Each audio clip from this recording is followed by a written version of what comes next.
प्रमुख मागणीच्या संदर्भात ओलार समाजाचा आर्थिक विकास महामंडळ, ओलार समाजाचा अभ्यास आयोग या दोन प्रमुख मागण्यांच्यासाठी दिनांक 5/7/2024 रोजी राज्याच्या मुख्यमंत्री साहेबांना अखिल भारतीय ओलार समाज संघटनेचे सर्व कार्यकर्ते अडवणार।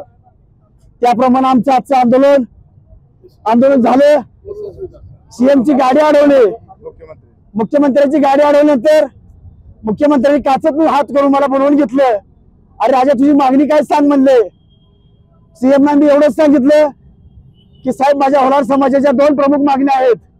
त्या प्रमुख मागण्या आपण राज्याचे कर्तव्यदक्ष मुख्यमंत्री आहात, आपण माझ्या समाजाला न्याय द्यावा। सीएम साहेबांनी माझ्या डोक्यावरती हात ठेवून सांगितलं राजा तू इथे काय न्याय मला वेळ मागतोयस, तुझ्यासाठी मी मंत्रालयात वेळ देणार आहे आणि मंत्रालयात तुझी लवकर बैठक लावतोय असं आश्वासन दिलं आणि मला शुभेच्छा दिल्या आणि सीएम साहेब निघून गेले।